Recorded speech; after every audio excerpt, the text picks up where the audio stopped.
भैया जी अब हो गई है? जी जी अब ठीक है।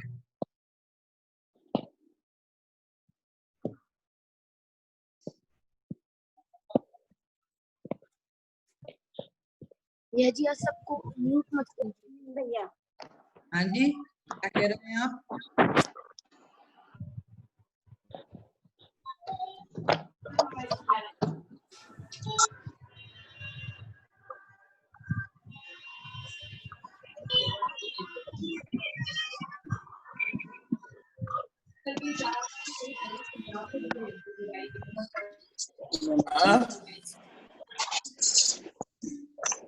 वो वापस उसने वापस चालू क्या मालूम है। जय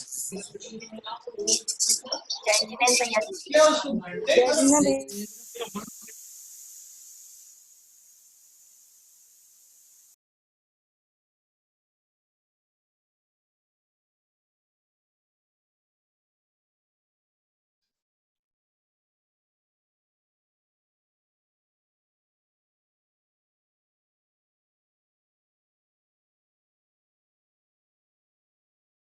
अभी और लोग आ जाएं, तब तक हम प्रारंभ करते हैं।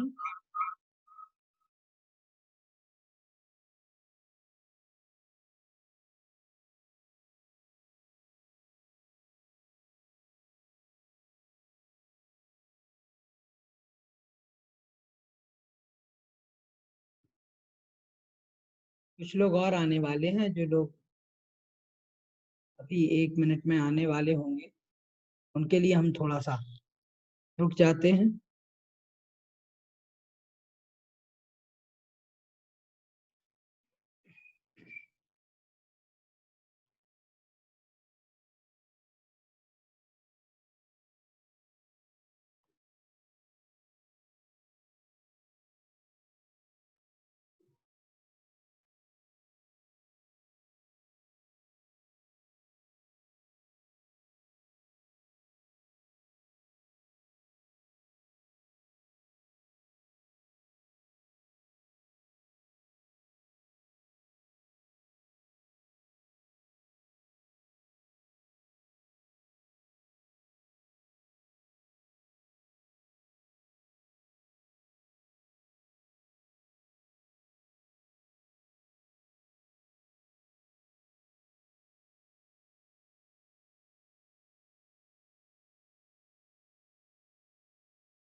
आइए, हमारा समय हो चुका है, कक्षा को हम आगे ले जाते हैं और मंगलाचरण से प्रारंभ करते हैं। हाथ जोड़ लीजिएगा।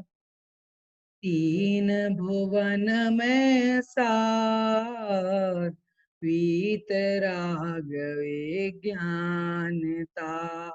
शिव स्वरूप शिवकार, नमः त्रियोग संहारिके। बोलिए पंच परमेष्ठि भगवान की जय। आचार्य भगवान श्री 108 विद्यासागर जी महाराज की जय। मुनि पुंगव श्री 108 सुधा सागर जी महाराज की जय। अढ़ाई द्वीप संबंधी समस्त मुनि राजों की जय। अहिंसामयी जैन धर्म की जय। सभी को सादर जय जिनेंद्र। हम सभी लोग वर्तमान में अध्ययन कर रहे हैं छह ढालाजी ग्रंथ का। छह ढालाजी एक ऐसा पवित्र ग्रंथ है जो कि सर्व शास्त्रों में प्रवेश के लिए अत्यंत आवश्यक है। हम सभी लोग, जो लोग शास्त्रों में प्रवेश पाना चाहते हैं, जो कुछ भी हम पढ़ना चाहते हैं, उसके लिए सर्वप्रथम आवश्यक है कि हमें सिद्धांत का प्रारंभिक ज्ञान हो। और सिद्धांत का प्रारंभिक ज्ञान तो तब होगा जब हम इस ग्रंथ को पढ़ लेंगे, और प्रारंभिक ज्ञान इस ग्रंथ से बहुत अच्छे तरीके से बन जाता है। आप अगर इस ग्रंथ को अच्छे तरीके से पढ़ लें और समझ लें, तो फिर आपको अन्य शास्त्रों को पढ़ने में, जो कि हमारे बड़े प्राचीन ग्रंथ हैं, आचार्य प्रणीत ग्रंथ हैं, उनको पढ़ने में सहजता और सरलता होगी। आपको बड़ा आनंद भी आएगा। आप आराम से उनको पढ़ पाएंगे, समझ पाएंगे, उनका अर्थ जान पाएंगे। और ये बड़ा अद्भुत ग्रंथ है, बहुत अच्छे तरीके से एक एक बात को यहाँ पर समझाया गया है। हम सभी लोग वर्तमान में दूसरी ढाल पढ़ रहे हैं और दूसरी ढाल में हमने जान लिया है कि वास्तविक रूप में कुगुरु, कुदेव और कुशास्त्र कौन है, और मिथ्या ज्ञान क्या है, गृहीत मिथ्या ज्ञान क्या होता है, इसके बारे में हम सभी लोगों ने जाना। उसके बाद में फिर गृहीत मिथ्या चारित्र क्या है, तो उन्होंने हमको बताया और समझाया कि वास्तविक रूप में ख्याति लाभ और पूजादि की इच्छा से जो बहुत प्रकार से शरीर को जलाया जाता है, कष्ट दिया जाता है, वो कुछ भी नहीं है। वो तो सिर्फ एक प्रकार से मिथ्या चारित्र है और गलत चारित्र है, जिसमें आत्मा और पर का ज्ञान नहीं है, जीव अजीव का ज्ञान नहीं। अब फिर क्या फायदा है इस प्रकार से शरीर को कष्ट देने का? इसलिए हमारे आचार्यों ने बताया है कि केवल शरीर को कष्ट देना प्रयोजन नहीं है उपवास आदि का, अथवा जो जितने भी संयम आदि हम ले रहे हैं उनका प्रयोजन शरीर को कष्ट देना नहीं है, अपितु आत्मा को मजबूत बनाना है। और आत्मा को मजबूत हम तभी बना पाएंगे जब हम तप आदि करके, तप के द्वारा इस शरीर को तपाएंगे। और यदि हम ऐसा करते हैं तो ये समझ लीजिएगा हम मोक्ष मार्ग पर बढ़ने के लिए प्रेरित हो चुके हैं। हम सभी लोग वर्तमान में पढ़ रहे हैं दूसरी ढाल को, और दूसरी ढाल में हम सभी लोगों ने जहां तक पढ़ लिया है, हमने मिथ्या चारित्र के बारे में जान लिया। अब पहले उन्होंने कहा था कि इनको तजिए सुजान, पहली जब हमने पंक्ति पढ़ी थी, पहली जो दूसरी ढाल है उसकी पहली जो पहला दोहा था उसमें बताया था ताते इनको तजिए सुजान। तो उन्होंने पहले कह दिया और सुन तिन संक्षेप कहूं बखान, उनका मैं संक्षेप में वर्णन करता हूँ। तो पहले तो यह बता दिया कि उनका मैं वर्णन कर रहा हूँ, इनको आपको छोड़ना है, तो वर्णन कर दिया।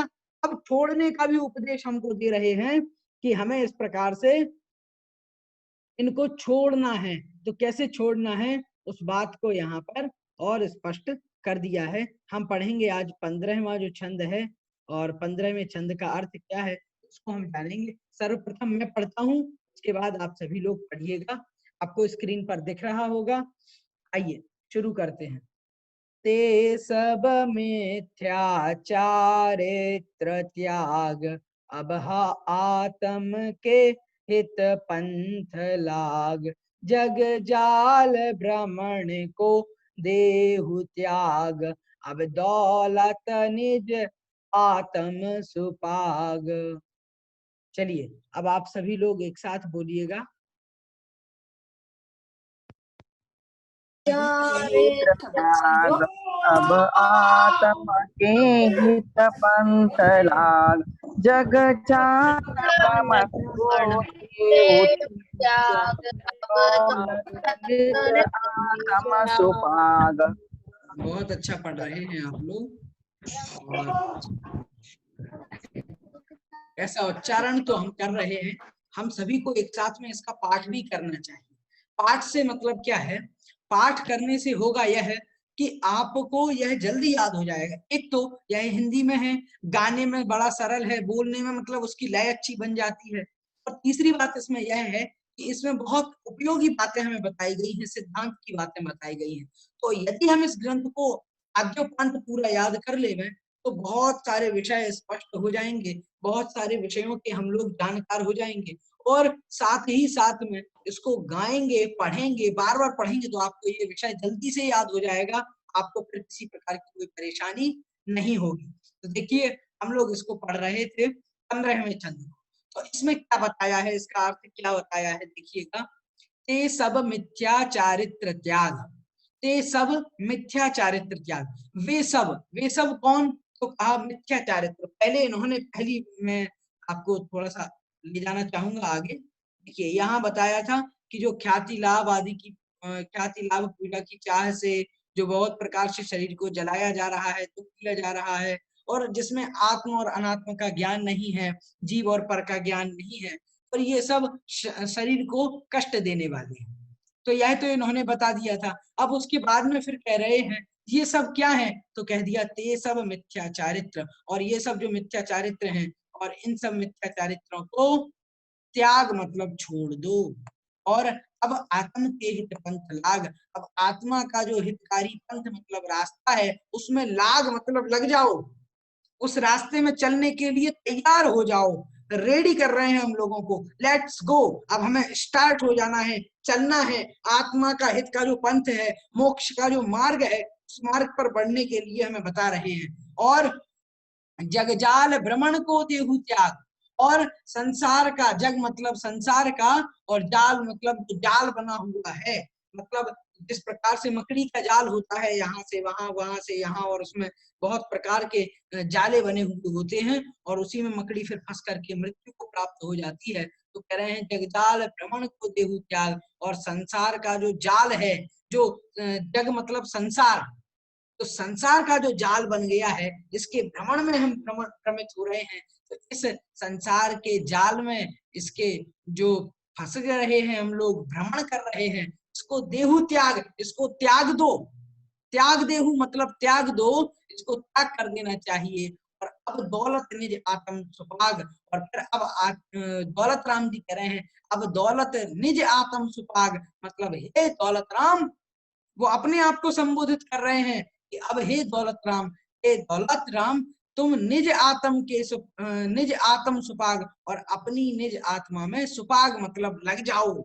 इस प्रकार से हम सभी को यहाँ पर इन्होंने बहुत अच्छे तरीके से यहाँ पर उपदेश दिया है और बताया है कि किस प्रकार से हमें इसको समझना चाहिए। तो देखिएगा, हमने इसको एक एक शब्द को और एक एक शब्द के अर्थ को देख लिया है। मैं आपको बता देता हूं एक बार फिर से इसका क्या अर्थ होगा।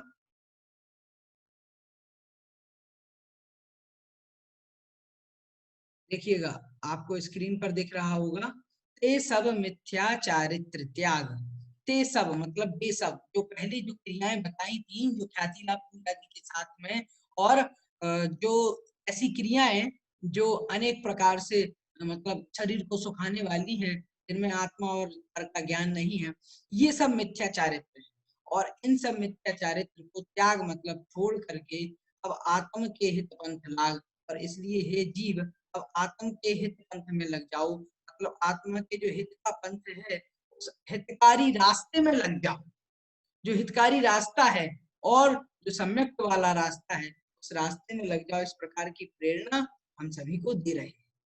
और फिर क्या कह रहे हैं, तो कहते हैं जगजाल भ्रमण को देहु त्याग, और संसार का जो भ्रमण हो रहा है, इस संसार के भ्रमण को देहु त्याग, त्याग देना चाहिए तुम्हें, और निज आत्म सुपाग, ये दौलत राम, अब तुम इस अपनी आत्मा में, निज आत्मा में, सुपाग मतलब अच्छे तरीके से लग जाओ। पाग मतलब होता है लगना, और सुपाग मतलब अच्छे तरीके से लगना। इस प्रकार से यहाँ पर बता रहे हैं, उपदेश दे रहे हैं। 15वीं जो 15वां छंद है, इस 15वें छंद में हम सभी को उपदेश दे रहे हैं कि अब हमें इस संसार से त्याग करने के लिए, संसार का त्याग करने के लिए उद्यत हो जाना चाहिए, तैयार हो जाना चाहिए। इस प्रकार की हम सभी को प्रेरणा यहाँ पर इन्होंने दी है। चलिए, ये तो हम सभी ने जान लिया है। अब इससे हमें क्या शिक्षा मिलती है, इसको भी जरा सा देख लेते हैं।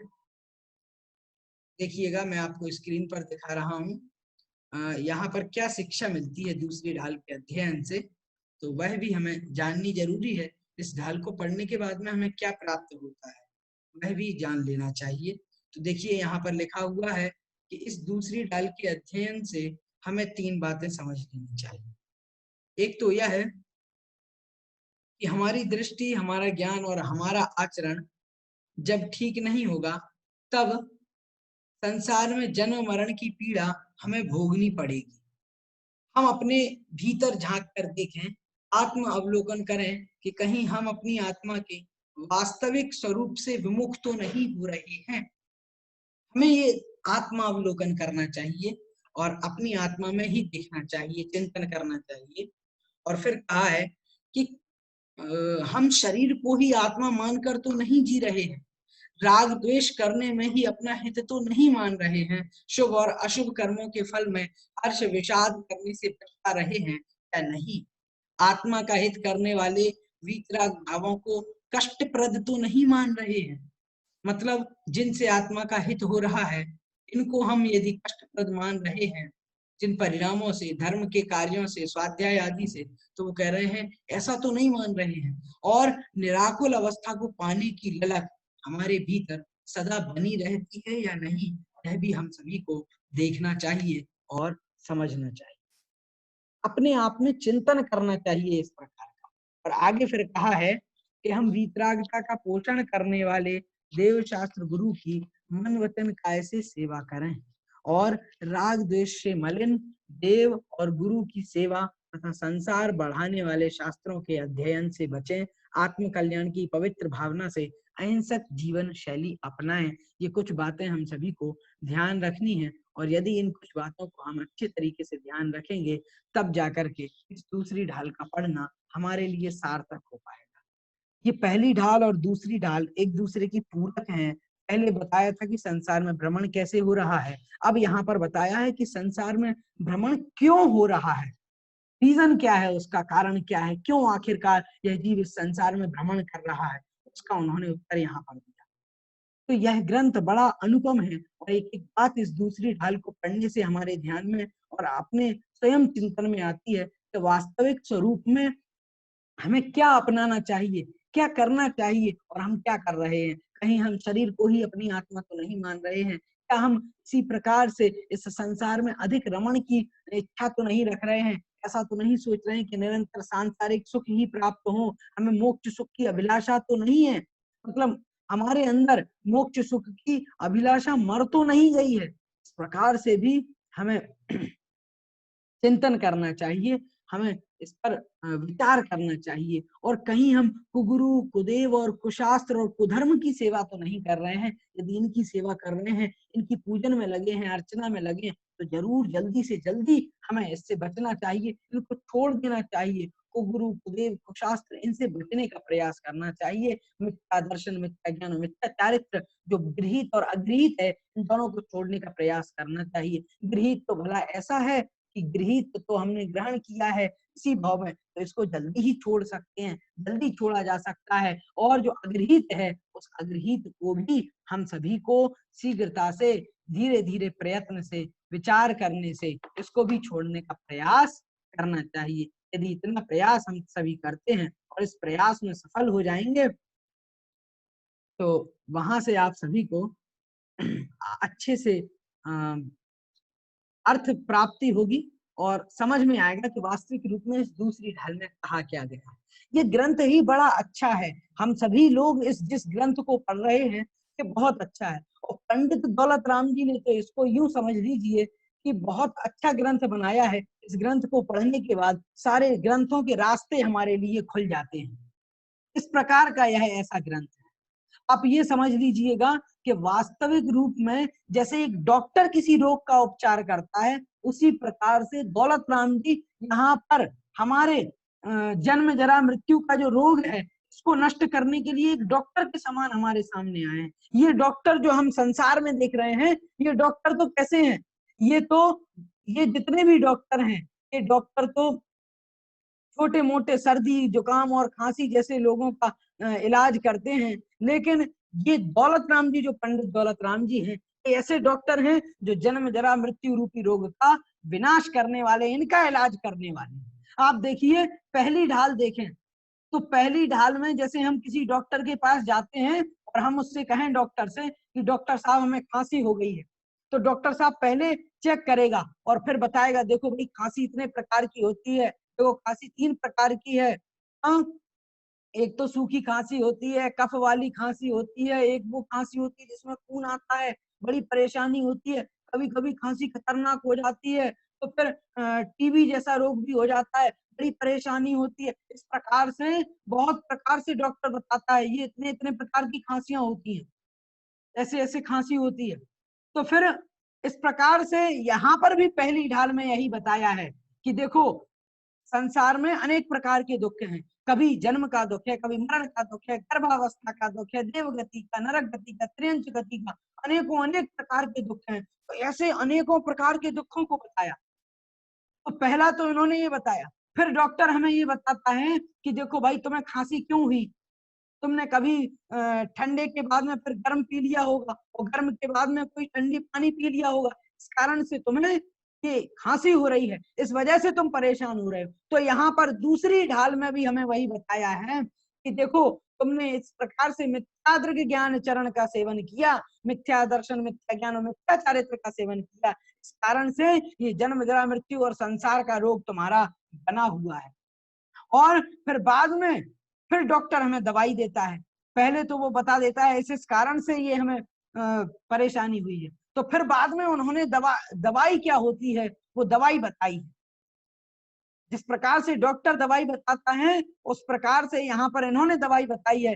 तीसरी ढाल में उन्होंने बताया कि क्या करना चाहिए, कैसा है मोक्ष मार्ग, और संसार से बचने के लिए और मोक्ष मार्ग पर बढ़ने के लिए कैसे बढ़ना है, उस बात को उन्होंने तीसरी ढाल में बताया है। मोक्ष का मार्ग उसी में प्रतिपादित किया है। और बाद में फिर डॉक्टर हमें ये भी बताता है कि भाई खांसी से बचना है, दवाई तो लेना ही है, साथ में परहेज क्या करना है।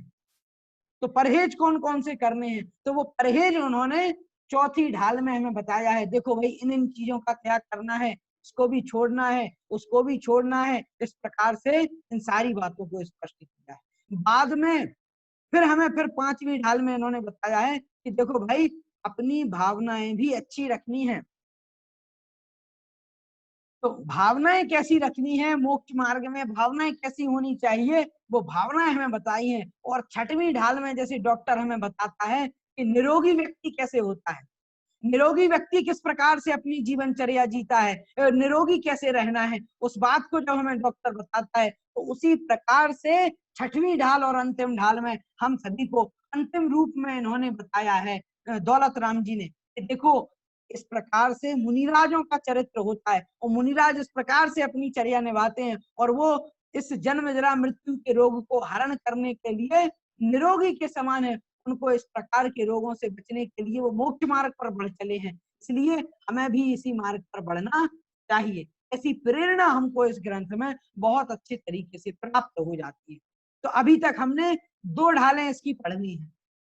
अभी तक तो हमको इन्होंने क्या बता दिया कि खांसी का रोग किस प्रकार का है, कितने दुख हैं, और फिर ये बता दिया कि भाई ये जो रोग हो रहा है इस रोग का कारण क्या है। हमने क्या कर लिया था, आइसक्रीम खा ली थी और फिर पानी पी लिया था, तो उस वजह से ये रोग हो गया।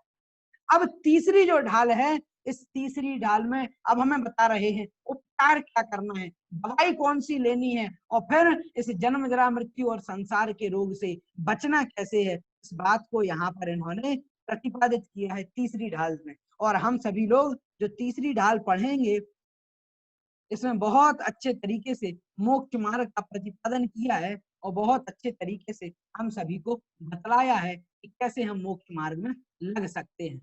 और आप सभी लोग जो लोग ग्रुप में जुड़े हुए हैं अथवा कक्षा पढ़ रहे हैं, आप सभी को मैंने चैट में एक नंबर दे दिया है। इस नंबर पर, ये मेरा पर्सनल नंबर है, इस नंबर पर आप व्हाट्सएप पर मैसेज कर दीजिए। जो लोग ग्रुप में नहीं जुड़े हैं वो लोग इस नंबर के माध्यम से ग्रुप में जुड़ सकते हैं। तो तरीके से यहाँ पर हम तीसरी ढाल को आज प्रारंभ करने जा रहे हैं। आज तक हमने दो ढालों का अध्ययन शिविर के माध्यम से कर लिया है। वस्तुतः बहुत अच्छे तरीके से इस ग्रंथ को पढ़ना चाहिए और बहुत आराम से पढ़ना चाहिए, एक एक शब्द इसका अंतरंग में उतरना चाहिए। परंतु यह शिविर है और शिविर में हम सभी लोगों को सूत्र रूप में इस ग्रंथ का अध्ययन करना है, और कोशिश मेरी भी यही है, आप लोगों की भी यही है कि इस ग्रंथ को हम पूरा करें और जल्दी से जल्दी करें। मैं ज्यादा उदाहरण इसलिए नहीं ले रहा हूं क्योंकि उदाहरण को यदि ज्यादा लूंगा और ज्यादा आपको एग्जाम्पल करके बताऊंगा तो फिर समय हो जाएगा, और जिस ग्रंथ को हम पढ़ने वाले हैं और जिस ग्रंथ को हम सभी पढ़ रहे हैं वो फिर हमारा अधूरा रह जाएगा, और अधूरा रहने के साथ साथ पता चले दो ढाल ही हम इस शिविर में पढ़ पाएंगे तो कोई अर्थ स्पष्ट नहीं हो पाएगा। इसलिए मैं आपको अधिक से अधिक जोर दे रहा हूँ कि जल्दी से जल्दी हम इसको पढ़ भी लें और पूरा अर्थ भी समझ में आ जाए। ऐसा नहीं कि जल्दी के चक्कर में फिर पता चले कि हम पूरा ग्रंथ ही छोड़ दें, तो मैं भी नहीं कर रहा हूँ। कोशिश यही कर रहा हूं मैं कि आपको अच्छे से समझ में भी आ जाए और साथ में ग्रंथ भी हमारा शीघ्रता से पूर्ति की ओर हो जाए। तो देखिएगा यहाँ पर कुछ प्रश्न दिए हैं पीडीएफ फाइल में, तो आप इन प्रश्नों को पढ़िएगा, इनके उत्तरों को जानिएगा और एक एक इसका उत्तर बड़ा अच्छा है, आपको समझने में कठिनाई नहीं होगी, आनंद भी आएगा। आइए अब हम प्रारंभ करने जा रहे हैं आज से तीसरी ढाल को। आइए जरा सी इसकी भूमिका देख लेते हैं, क्या बताया है इस ढाल में। आत्मा का हित सुख है और वह निराकुलता में है, और वह निराकुलता मोक्ष में है। इसलिए तृतीय ढाल में मोक्ष मार्ग का सांगोपांग विवेचन है। जैसा मैंने आपको पहले बताया था कि ये जो तीसरी ढाल है ये दवाई के रूप में है, ये दवाई दी जा रही है हमारे संसार रोग की। इसलिए तृतीय ढाल मोक्ष मार्ग, मोक्ष प्राप्ति का उपाय रत्नत्रय है, और वह निश्चय एवं व्यवहार के भेद से दो प्रकार का है। व्यवहार रत्नत्रय, निश्चय रत्नत्रय का कारण है, और मोक्ष मार्ग में प्रवर्तन कराने वाले सम्यक के विषयभूत सातों तत्वों का कथन, अजीव तत्व के अंतर्गत षड द्रव्यों के लक्षण, 8 अंग 8 मद और 6 अनायतनों के लक्षण तथा सम्यक उत्पत्ति के कारण जिनेन्द्र देव परिग्रह बिना गुरु और दयायुत धर्म आदि को कहकर उसका प्रयोजन हमें समझाया गया है कि बिना जाने दोषों का त्याग और गुणों का ग्रहण कैसे हो सकता है, और अंत में मनुष्य पर्याय को सफल बनाने हेतु सम्यक धारण करने की विशेष प्रेरणा हम सभी को इस ग्रंथ में दी गई है। आइए अब हम पढ़ते हैं इस तीसरी ढाल को, और तीसरी ढाल में क्या बताया गया है, किस प्रकार का अर्थ स्पष्ट किया है, उसको जान लेते हैं। आइए पढ़ते हैं तीसरी ढाल के पहले जो छंद है, पहले छंद को पढ़ते हैं। सर्वप्रथम मैं पढ़ूंगा और फिर आप लोगों को पढ़ना है। इसकी लय जो है वो थोड़ी भिन्न है, पहले दो दो पंक्तियों के छंद थे, अब चौथी 4 पंक्तियों वाले छंद आ गए हैं। और दूसरी बात, ये जो तीसरी ढाल है इसकी लय थोड़ी अलग है, तो आपको लय को संभाल करके पढ़ना है। आइए प्रथम मैं पढ़ता हूँ, उसके बाद आप लोग पढ़ेंगे। आत्म को हित है सुख सो सुख, आकुलता बिन कहिए, आकुलता शिव माही न ताते, शिव मग लाग्यो चाहिए, सम्यक दर्शन ज्ञान चरण शिव, मग सो द्विविध विचारो, जो सत्यारथ रूप सुनिश्चय, कारण सो व्यवहारो। इस प्रकार से हम सभी को पढ़ना है और इसी लय में आप सभी लोगों को पढ़ना है। अब आप सभी लोग एक साथ पढ़िएगा। आत्म को हित है सुख सो सुख, आकुलता बिन कहिए, आकुलता शिव माही न ताते, लाग्यो चाहिए, दर्शन ज्ञान चरण शिव, मग सो विचारो, जो सत्यारथ रूप सुनिश्चय, कारण सो व्यवहारो।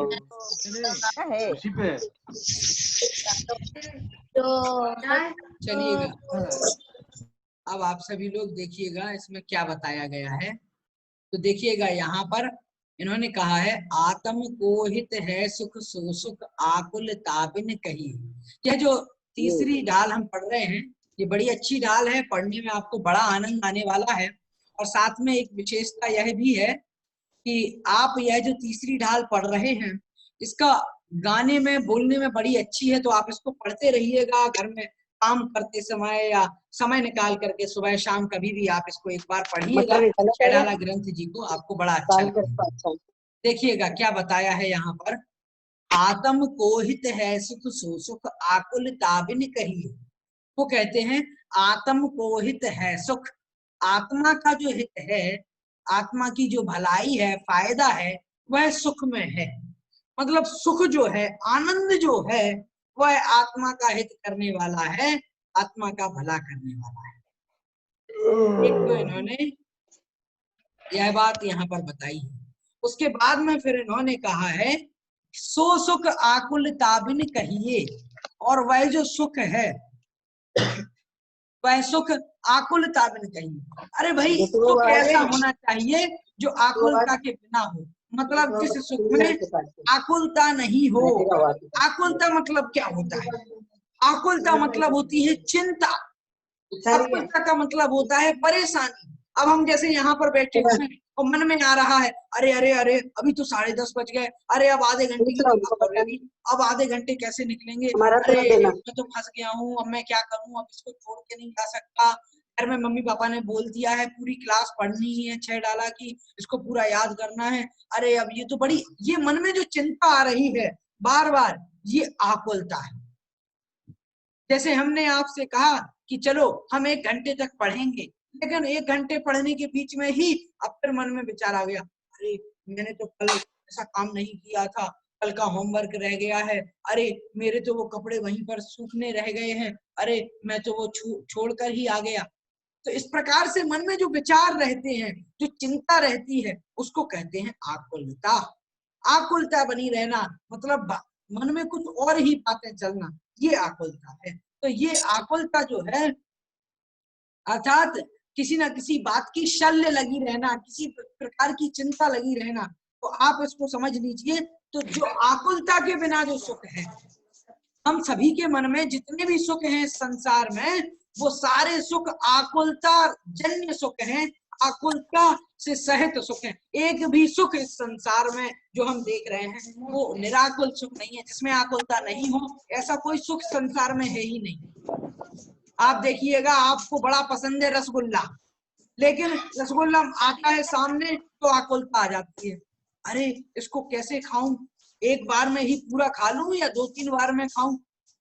और फिर उसके बाद में अब जैसे रसगुल्ला सामने आ गया है तो फिर मन में ये विचार आने लगता है, अरे एक रसगुल्ला तो मिल गया, अब दूसरा कब मिलेगा। ये विचार मन में जो हमारे आ रहा है यही आकुलता है।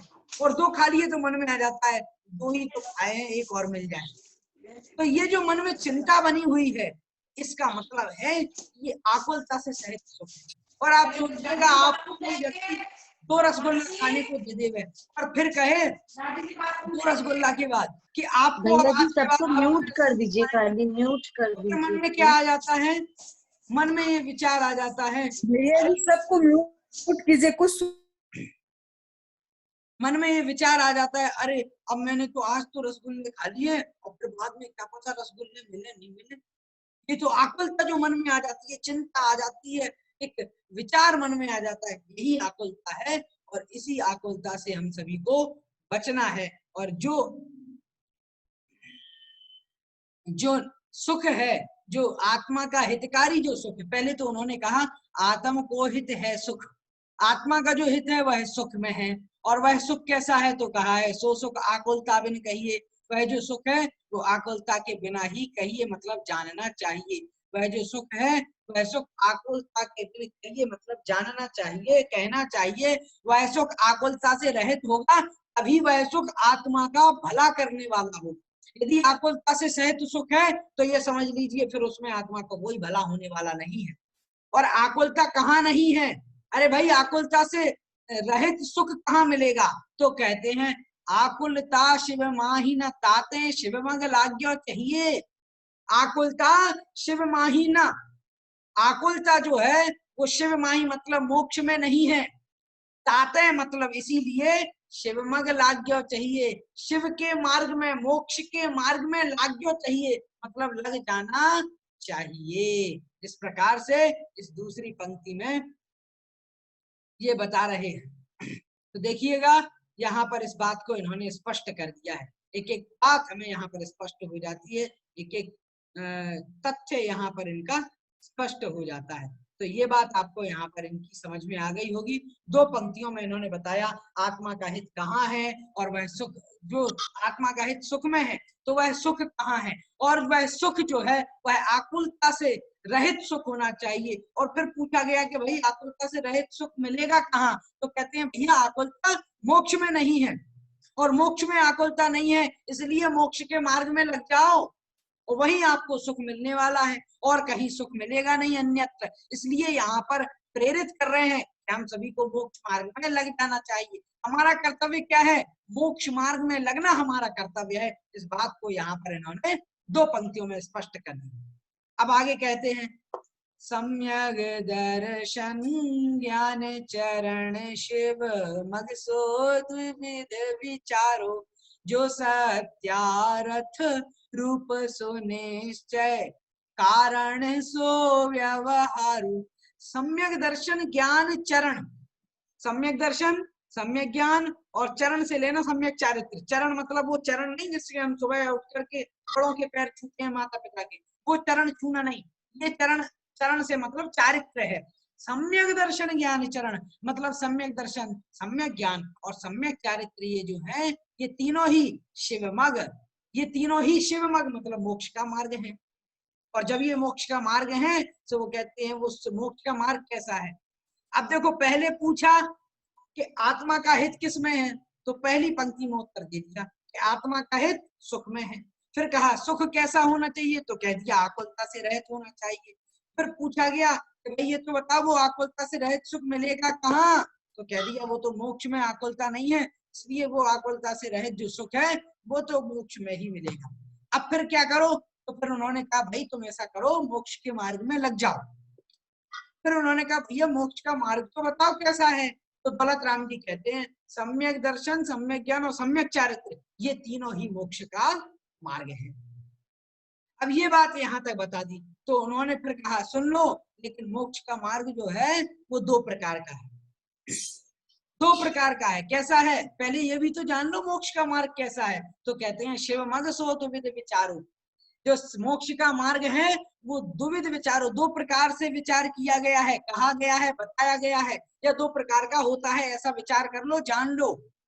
तो देखिए क्या कहा, सम्यक दर्शन ज्ञान चरण से मग सो द्विविध विचारो, और वो जो मोक्ष मार्ग है वो सम्यक दर्शन, सम्यक ज्ञान और सम्यक चारित्र, इन तीनों से मिलकर के बनता है। और यह जो मोक्ष मार्ग है वह मोक्ष मार्ग 2 प्रकार का है। अरे पहले तो आपने कह दिया कि सम्यक दर्शन, सम्यक ज्ञान, सम्यक चारित्र, ये 3 मोक्ष मार्ग हैं, और फिर कह रहे 2 प्रकार का, ये तो गड़बड़ कर दी, पहले 3 फिर 2, ये क्या लफड़ा है।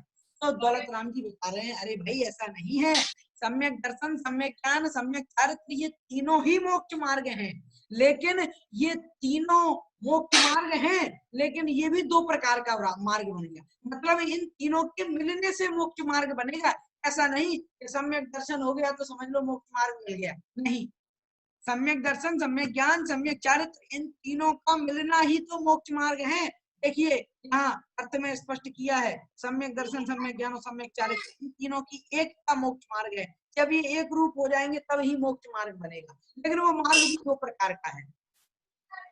अब ये मार्ग भी कैसा है, 2 प्रकार का है। जैसे आप सम्यक शिखर जी की वंदना करने जाते हैं तो आपको क्या मिलता है, आपको चौपड़ा कुंड तक जाने के लिए जब रास्ते मिलते हैं तो आप देखिएगा कि चौपड़ा कुंड से एक तो आपको पूरी परिक्रमा करनी है, तो इस प्रकार से आप टोंक पर जाएंगे, विभिन्न विभिन्न प्रकार की टोंकें मिलेंगी, फिर चंद्रू भगवान की टोंक, फिर अनेक प्रकार की टोंकों को पार करते फिर आपको पार्श्वनाथ भगवान की टोंक पर जाना है। और एक सीधा रास्ता चौपड़ा कुंड से जाता है पार्श्वनाथ भगवान की टोंक का। कुछ लोग क्या करते हैं, वहीं के वहीं सीधे पार्श्वनाथ भगवान की टोंक पर चले जाते हैं, और कुछ लोग ऐसा कर लेते हैं। तो 2 प्रकार के रास्ते हैं, रास्ता ये भी है वो भी है, और कैसा कैसा रास्ता है ये भी हमें समझना है। तो है तो वही भी सम्यक शिखर जी की वंदना, लेकिन वो अलग प्रकार से है, वो अलग प्रकार से है, तो 2 प्रकार से है। तो यहाँ पर देखिएगा वो शॉर्टकट है और वो लॉन्ग कट है, दोनों प्रकार के यहाँ पर रास्ते इन्होंने बताए गए हैं। लेकिन यहाँ पर जो रास्ते हैं वो 2 प्रकार के रास्ते हैं, और हमें इन दोनों रास्तों का सामंजस्य बना करके चलना है। दोनों ही रास्ते बताए गए हैं।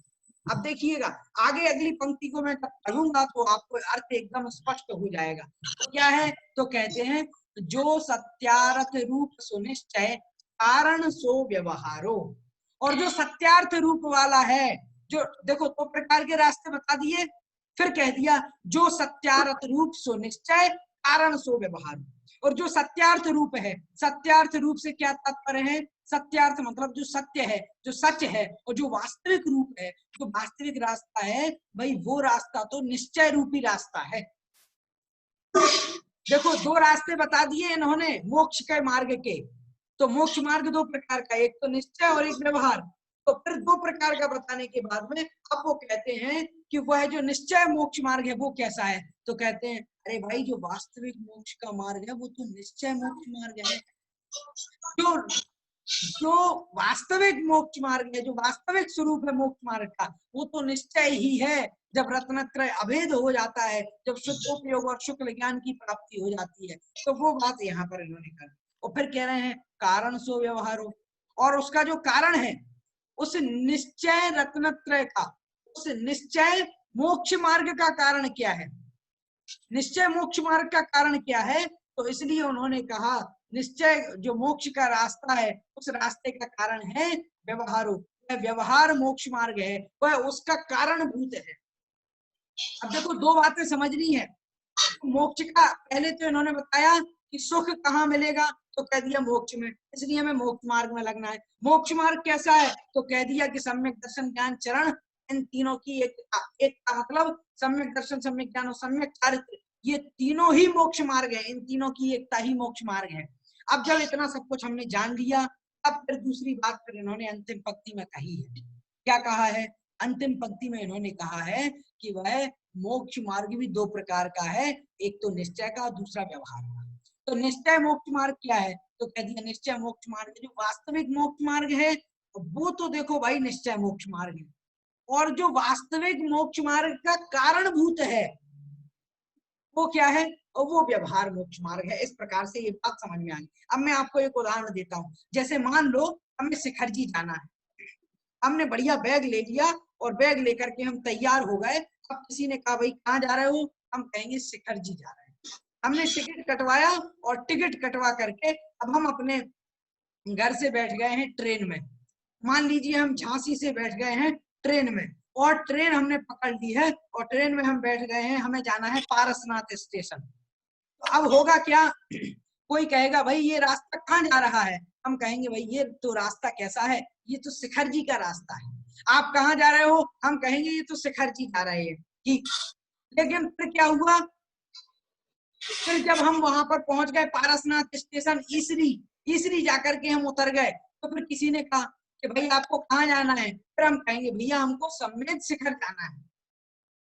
हमें कहाँ जाना है, हमें सम्मेद शिखर जाना है।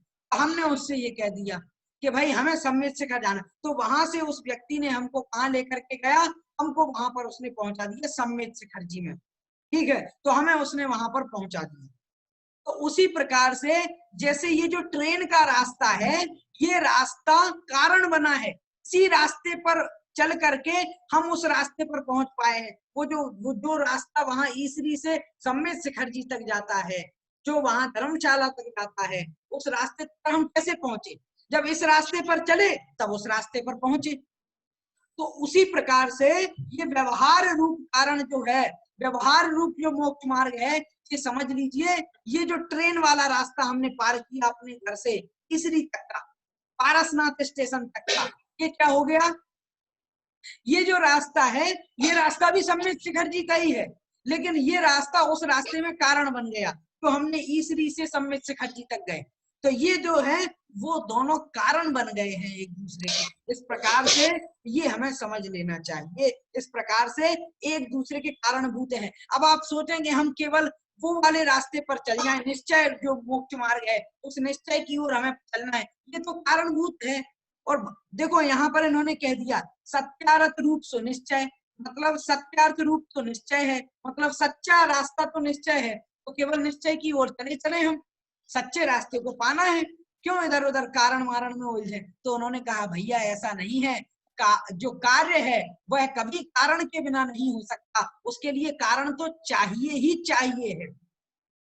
उसी प्रकार से जो निश्चय रत्नत्रय है और निश्चय मोक्ष मार्ग है, वो निश्चय मोक्ष मार्ग कैसे मिलेगा, तो कहते हैं उसके लिए कारण सो व्यवहारो। अरे भाई उसका कारण ही व्यवहार है।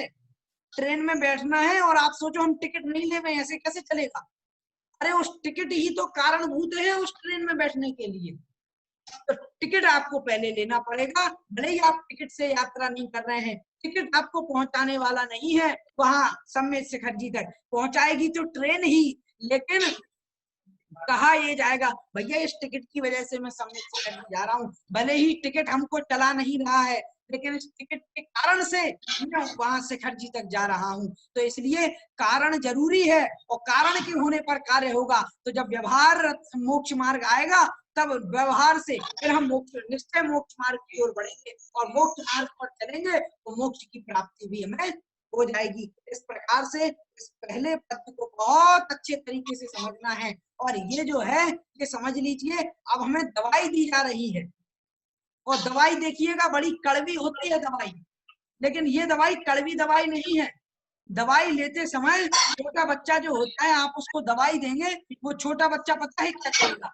छोटा बच्चा आप उसको दवाई देंगे, वो कहेगा हमें नहीं खानी दवाई, तो आपको जबरन आपको वो दवाई खिलानी पड़ेगी, नहीं बेटा ये दवाई खाओ।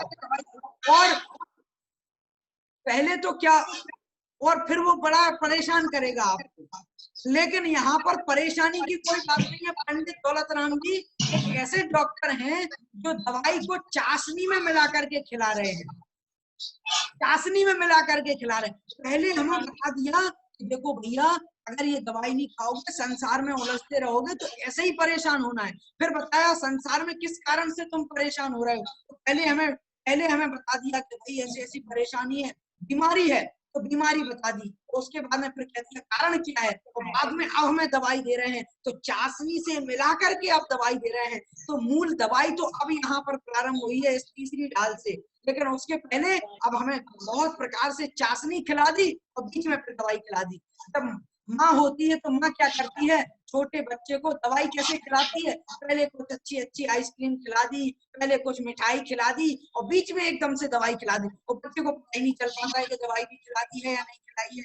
वो घोल करके और मिला करके दवाई खिला दी जाती है, तो पता नहीं चलता है। और बच्चा ये भी नहीं कहता हमें नहीं खानी, कड़वी है, ऐसा है वैसा, कुछ भी नहीं, चुपचाप खा लेता है, वो चुपचाप दवाई पी जाता है। तो उसी प्रकार से यहाँ तीसरी ढाल के पहले 2 ढालों में हम लोगों को बहुत अच्छे तरीके से चाशनी खिलाई है।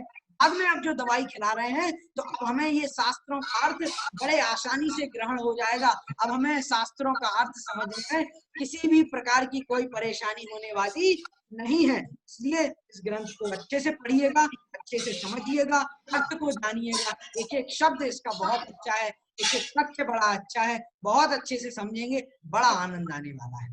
चलिए, आज हमने इसको समझा है तीसरी ढाल के पहले छंद को, और आज समय हो चुका है। अब मैं आपसे प्रश्नोत्तर ले लेता हूँ। कोई भी आप में से प्रश्न पूछना चाहते हैं तो अभी हैंड रेज कर दीजिए, मैं आपको अनम्यूट। चारवी जी कुछ पूछना चाहती है। हाँ भैया जी, ये व्यवहार जो आपने बताया कि कारण है, मतलब क्या होता है एक्चुअली, उदाहरण बताते हैं। देखिए, 2 उदाहरण मैं आपको बता देता हूँ। जैसे मान लीजिए आपको शिखर जी जाना है, तो हमको शिखर जी जाना है, हमने एक ट्रेन पकड़ी यहाँ से, और ट्रेन से हम पारसनाथ स्टेशन चले गए। तो यहाँ से हम गए पारसनाथ स्टेशन, और पारसनाथ स्टेशन पर उतरे। फिर हमने कहा भाई हमें तो शिखर जी जाना है। तो वहां पर जो टैक्सी वाला था या टेम्पो वाला व्यक्ति था, रिक्शा वाला था, उसने कहा चलो भैया मैं आपको पहुंचा देता हूँ। तो उसने क्या किया, उस व्यक्ति ने, उस रिक्शे वाले ने, टैक्सी वाले ने हमको पहुंचा दिया। हमने क्या, हम वहां पर पहुंच गए। तो कोई, अब हम जैसे ही वहां पर उतरे, धर्मशाला में उतरे, कोई व्यक्ति हमारी जान पहचान के व्यक्ति आ गए, और उन्होंने देखा अरे हम तो टैक्सी से आए हैं। तो हम उनसे कहेंगे नहीं भैया, टैक्सी से नहीं आए हैं, आपको दिख तो रहा है हम टैक्सी से आए हैं, लेकिन इस टैक्सी के पहले हम ट्रेन से आए हैं। मतलब पहले हमने ट्रेन पकड़ी, फिर हम अब टैक्सी से आए। तो देखो, कोई कहेगा सम्यक शिखर जी कैसे आए, तो कहने में तो आएगा कि भाई हम टैक्सी से आए हैं, लेकिन असल में टैक्सी से नहीं आए। उसके पहले आपने ट्रेन पकड़ी हुई थी, ट्रेन में बैठे हुए थे, ट्रेन से आए थे। तो ट्रेन उस टैक्सी के पकड़ने में कारण बनी। अगर आप ट्रेन में नहीं बैठे होते तो क्या आप टैक्सी से आ पाते? नहीं आ पाते। तो इसलिए जो निश्चय मोक्ष मार्ग है, निश्चय मोक्ष मार्ग व्यवहार मोक्ष मार्ग का कारणभूत है। मतलब व्यवहार मोक्ष मार्ग उसका कारण है, रीजन है, उसकी वजह से निश्चय मोक्ष मार्ग होता है। तो जिसके व्यवहार मोक्ष मार्ग नहीं होगा तो उसके फिर निश्चय मोक्ष मार्ग नहीं हो पाएगा। तो ये तो उदाहरण है, लेकिन व्यवहार मोक्ष मार्ग होता क्या है, मतलब एक्चुअली में? चलिए वो बाद में बताया जाएगा। वैसे मैं आपको अभी बता सकता हूँ और बता भी देता हूँ, लेकिन वास्तविक रूप में उसका पूरा अर्थ और उसको अच्छे तरीके से यहाँ पर बताया जाएगा। तीसरी ढाल में वही बात बताई गई है, जो व्यवहार मोक्ष मार्ग किस प्रकार का है और निश्चय मोक्ष मार्ग किस प्रकार का है, निश्चय रत्नत्रय किस प्रकार का है, उस बात को यहाँ पर इन्होंने बताएंगे। यहाँ पर दूसरे और तीसरे छंद को जब आप पढ़ेंगे तो आपको बहुत अच्छे तरीके से उन्होंने बताया है। देखिएगा, निश्चय रत्नत्रय मतलब क्या है कि वास्तविक रूप में अपनी आत्मा को बहुत द्रव्यों से अलग जान लेना, वो तो निश्चय सम्यक दर्शन है। और आत्मा के स्वरूप को जब जान लिया तो फिर अपने आत्मा के स्वरूप को जानना, ये सम्यक ज्ञान है। और फिर अपनी आत्मा में ही एक चित्त होकर के रहना, ये सम्यक चारित्र है। इस प्रकार से मतलब ये जो कहना चाहिए, व्यवहार और निश्चय जो है वो निश्चय मोक्ष मार्ग इस प्रकार का है जिसमें निश्चय रत्नत्रय आ जाता है। मतलब निश्चय सम्यक दर्शन, निश्चय सम्यक ज्ञान और निश्चय सम्यक चारित्र। मतलब उसमें इस प्रकार से जैसे मुनिराज आदि हैं, तो ये मुनिराज क्या कर रहे हैं, ये मुनिराज तो सम्यक रत्नत्रय धारण किए हुए हैं, परंतु जब ये मुनिराज ऐसे ध्यान में बैठेंगे, जब इनके सम्यक दर्शन, सम्यक ज्ञान और सम्यक चारित्र ये तीनों ही एक रूप हो जाएंगे, निश्चय रूप हो जाएंगे, तो फिर उसको उन्होंने बताया है। उसको अंत में इस ग्रंथ में बहुत अच्छे तरीके से प्रतिपादित किया है। एक एक बात को इन्होंने स्पष्ट किया है। जो जो हमारे अंदर की जितनी भी जिज्ञासाएं हैं उस बात को उन्होंने यहाँ पर समझाया है। तो निश्चय और व्यवहार रूप में ये समझ लीजिएगा, व्यवहार में तो प्रवृत्ति रूप है और निश्चय में निर्वृत्ति रूप है। जब मुनिराज ध्यान में बैठ जाते हैं तो निश्चय रत्नत्रय आ जाता है, और निश्चय रत्नत्रय आ जाता है जब उनके शुक्ल ध्यान हो जाता है, शुद्धोपयोग हो जाता है, वो ध्यान की परम उत्कृष्ट अवस्था होती है। और ऐसी अवस्था के कारण से फिर सीधा मोक्ष की प्राप्ति हो जाती है। मतलब वो मोक्ष का मार्ग है, क्योंकि शुद्धोपयोग की चरम अवस्था होती है 12वें गुणस्थान के अंतिम समय में। और जैसे ही उस चरम अवस्था को वो प्राप्त करेंगे तो उनके तुरंत ही अंतर्मुहूर्त बाद केवल ज्ञान की प्राप्ति हो जाएगी। और केवल ज्ञान की प्राप्ति हो जाने के बाद में फिर वह अघातिया कर्मों को भी नष्ट कर देंगे और फिर मोक्ष को प्राप्त कर जाएंगे। तो इस प्रकार से ये शास्त्र की बातें हैं। धीरे धीरे वो प्रकरण से आएगी, एकदम से वो सारी बातें अगर स्पष्ट हो जाएंगी तो फिर बड़ी समस्या है, प्रश्न पर प्रश्न खड़े हो जाएंगे। तो यहाँ पर एक एक प्रश्न करके फिर उसका समाधान आगे आगे दिया है। व्यवहार क्या है वो बताया, निश्चय क्या है वो बताया, एक एक चीज को इन्होंने बताया है। ये समझ लीजिए, निश्चय जो है वो मूल रूप कारण रूप है। जैसे मैंने आपको टैक्सी और ट्रेन का उदाहरण दिया कि टैक्सी में तभी बैठ पाएंगे जब हम ट्रेन की यात्रा करके आएंगे, और बिना ट्रेन की यात्रा के टैक्सी की यात्रा नहीं हो सकती। और कोई व्यक्ति आपसे पूछेगा कि आप कैसे आए हैं, तो हम यही कहेंगे कि हम टैक्सी से अभी अभी उतरे। जैसे हम किसी परिचित के घर पर जाते हैं और फिर टैक्सी या रिक्शे से उतरते हैं तो कोई कहता है अरे अभी अभी आप रिक्शे से ही तो आए हैं, लेकिन भाई रिक्शे के पहले तो हम फ्लाइट से या ट्रेन से आए थे, तो वो भी तो उसमें कारण है। तो दोनों ही बातें यहाँ पर समझने योग्य है। रचना जी कुछ पूछना चाहती हैं? यदि व्यवहार और निश्चय के बारे में द्रव्य संग्रह जी ग्रंथों में अच्छे से आया है वर्णन। हाँ, वो ग्रंथ जब आगे पढ़ेंगे तो सभी ग्रंथों में बहुत अच्छे तरीके से स्पष्ट किया है। मतलब ये समझ लीजिए, जितने भी आप ग्रंथ पढ़ेंगे उन ग्रंथों में तत्वार्थ सूत्र ही पढ़ेंगे तो उसकी टीका आदि में भी बताया है। द्रव्य संग्रह जी में तो बहुत अच्छे तरीके से व्यवहार और निश्चय को उन्होंने स्पष्ट किया है। और भी ग्रंथों इसमें भी आपको बताएंगे आगे चल करके, इसमें बताने वाले हैं, तो आप चिंता मत कीजिएगा। ये कौन से नुयोग में आएगा? जैसे द्रव्य संग्रह द्रव्यानुयोग, ऐसे कौन से नुयोग में आएगा? देखिए, एक प्रकार से यह जो ग्रंथ है ये अनुयोग जन्य ग्रंथ नहीं है। अनुयोगों में इसकी गणना हम नहीं कर सकते, क्योंकि इसमें प्रारंभिक रूप से बताया गया है। पहले बता दिया मिथ्यात्व, और फिर उसके बाद में मतलब चतुर्गति का भ्रमण, फिर मिथ्यात्व, उसके बाद इसमें 12 भावनाएं भी आ गई हैं। और उसके बाद में फिर मुनि राजों का आचरण क्या है वो भी बताया गया। मतलब ये समझ लीजिए थोड़े थोड़े जितने प्रकार के जो कर्णानी योग है, चरणानी योग है, द्रव्यानी योग है, तीनों को इन्होंने इसमें सम्मिलित करने का प्रयास किया है। यहाँ पर द्रव्यानी योग, चरणानी योग और कर्णानी योग का वर्णन है और यहाँ पर प्रथमानी योग का कोई वर्णन नहीं है। तो तीनों अनुयोगों का थोड़ा थोड़ा वर्णन है। वो कह सकते हैं क्योंकि चतुर्गति का भ्रमण इसमें बताया है तो चारों गतियों के भ्रमण की बात कही है, तो इस अपेक्षा से इसमें प्रथमानी योग भी लगा सकते हैं, लेकिन कोई अनुयोग के हिसाब से इसका कोई विशेष कथन नहीं है। विशेष कथन तब होता है जब कोई ग्रंथ किसी अनुयोग पर ही आधारित हो, जैसे मूलाचार जी है तो उसमें केवल चरणानुयोग बताया है। श्रावकाचार्य जी है रत्नकर्म श्रावकाचार्य, वो केवल चरणानुयोग का ग्रंथ है, उसमें केवल अनुयोग की बात बताई है चरणानुयोग। तो ऐसा यहाँ पर समझ। रचना जी कुछ पूछना चाहती हैं?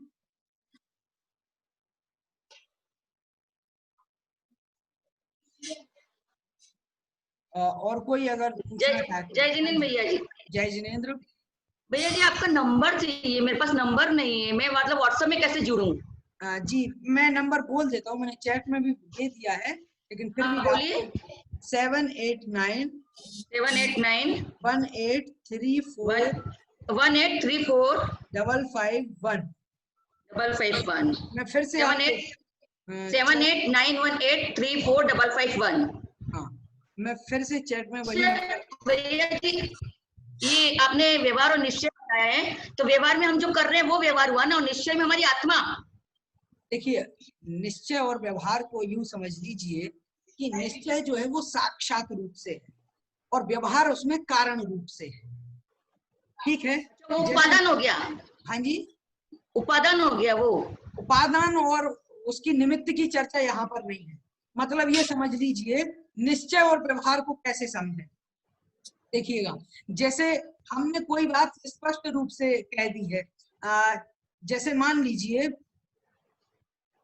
मैंने आपको ट्रेन और बस का उदाहरण दिया था, ट्रेन और टैक्सी वाला उदाहरण दिया था, तो एक तो उसमें भी आप समझ सकते हैं। और दूसरा, और निश्चय और व्यवहार को कैसे समझेंगे, तो निश्चय और व्यवहार को ये समझ लीजिए कि उस निश्चय में तो स्पष्ट रूप से जो मुख्य बात है वो बताई जाती है, लेकिन व्यवहार में उसकी सहयोगी बातों को बताया जाता है। जैसे मान लीजिए मैं अभी अपने कमरे में हूँ और कमरे में मैं अपना बैग लगा रहा हूँ, बैग में मैं सब सामान रख रहा हूँ, तैयार कर रहा हूँ, सारे कपड़ों को घड़ी करके रख रहा हूँ। किसी व्यक्ति ने आकर के मुझसे पूछा, अरे भाई क्या कर रहे हो? मैं कहूंगा अरे कुछ नहीं, मैं अभी कोलकाता जा रहा हूँ, मैं उससे ऐसा कहूंगा। लेकिन क्या मैं उस समय कोलकाता जा रहा हूँ? नहीं, मैं कोलकाता तो नहीं जा रहा हूँ, मैं तो केवल अपने कपड़ों को ठीक तरीके से जमा रहा हूँ। लेकिन वहां पर ये कहा जाए, अरे भाई क्या कर रहे हो? अरे भैया मैं कोलकाता जा रहा हूँ आज। ठीक है, अब किसी व्यक्ति ने कहा चलो ठीक है, फिर बाद में अब हम फ्लाइट में जा रहे हैं और हमने वो जो फ्लाइट है एयरपोर्ट पर है, किसी ने पूछा अरे भाई कहाँ जा रहे हो? तो फिर हम कहेंगे अरे अब मैं कोलकाता जा रहा हूँ। लेकिन अभी भी हम कहाँ जा रहे हैं? फ्लाइट की तरफ जा रहे हैं। फिर हम जब फ्लाइट में बैठ गए तो बगल में हमारा मित्र जो है वो बैठा हुआ है, या फिर मित्र के स्थान पर कोई दूसरा यात्री है, मिल जाते हैं अनेकों लोग यात्रा में। तो उस व्यक्ति ने ये आप कहाँ जा रहे हो?